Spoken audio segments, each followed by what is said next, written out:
So I probably have less gear now than I've ever had in my journey as a musician.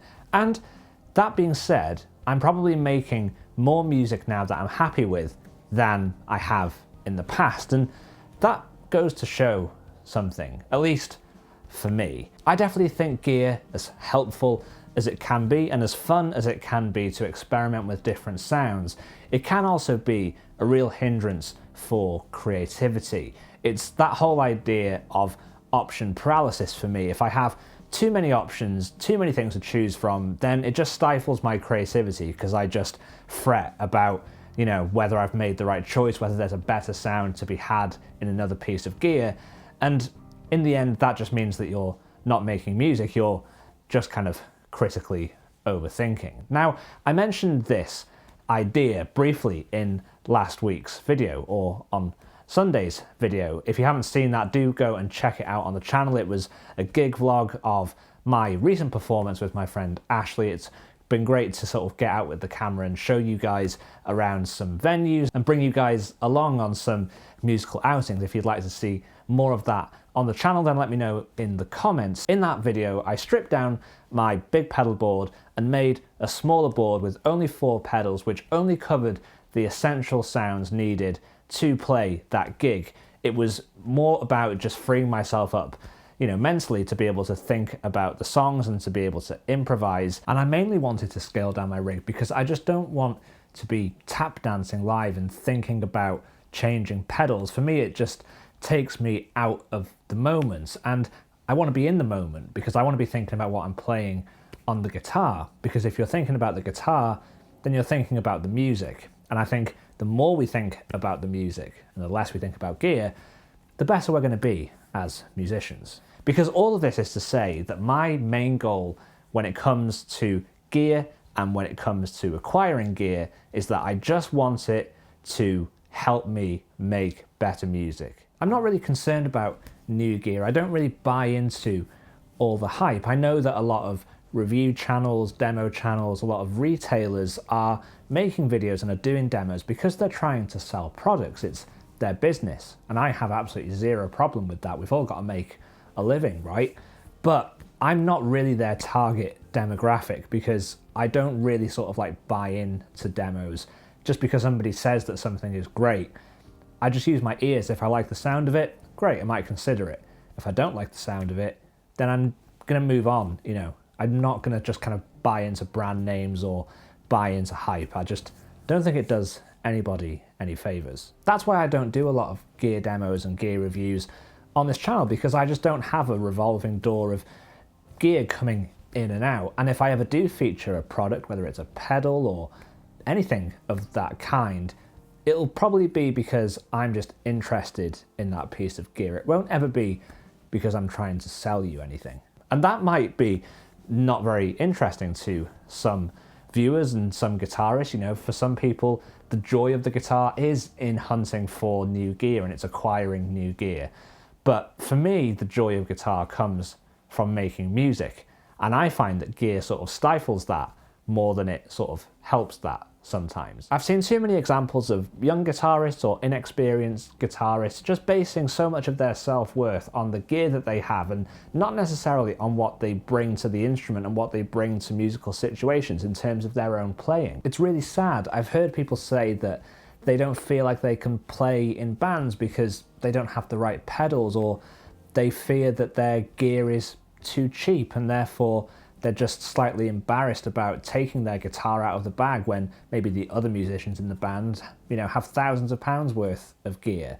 And I just think that perspective is super important. I mean, how many famous guitarists are there who play, you know, cheap gear?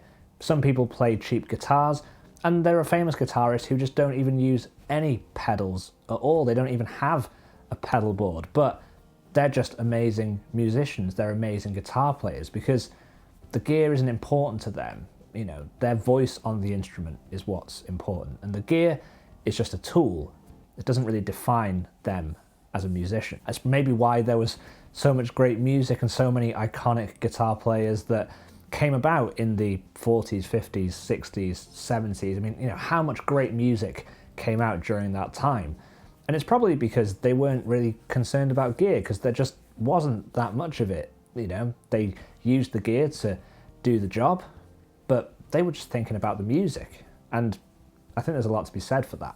For me personally, and again, this whole video is just my personal opinion, but I'm hoping that it at least gives you some things to reflect on at least. But I think my whole approach to buying new gear and why I don't buy new gear that often is because I don't really want to sound like everyone else. I feel like I've paid my dues. You know, it's great to learn about the sounds of things like tube screamers and, you know, fuzz faces and all of these very iconic pedals that have been played by guitarists for decades. It's all very well and good to understand that, but I've kind of come out the other side and I'm now looking to just sort of like develop my own sound, I suppose. And for me, developing my own sound, yes, does fall into just things like technique. You know, it's how I actually play the guitar.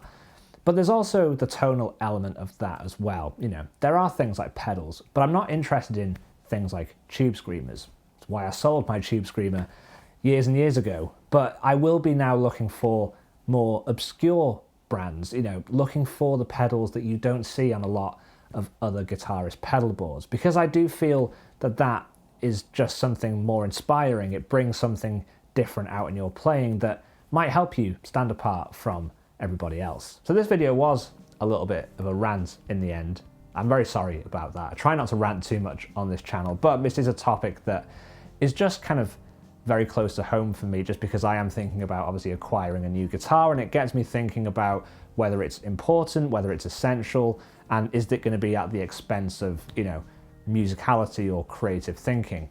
And when you start to sort of think about music and gear in this way, it just helps you kind of see the wood through the trees, for lack of a better term. So I just thought I would put this out there. You know, your self-worth as a guitarist, as a musician, is not defined by the gear that you have. You don't need the latest and greatest gear. You don't need multiple guitars and a massive pedal board to make great music and to be a valuable musician to collaborate with. Just have fun with it. Don't let the gear get in the way. Don't let it hold you back. And I think you'll have better experiences in music as a result of that.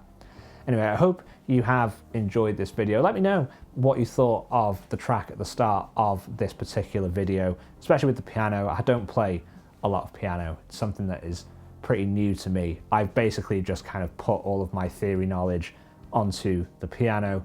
So I know sort of where the notes and where the chords are, but I don't have any technique at all. So it's a fun project to work on, but yeah, definitely needs some work. But yeah, if you would like access to that backing track, then there will be a Patreon page launching in the next couple of weeks where I'll be giving you all exclusive access to all of the material, all the songs, backing tracks that I use in my videos. So keep an eye out for that. Like I said, new single comes out on Friday. And until then, enjoy your week. I'll talk to you soon.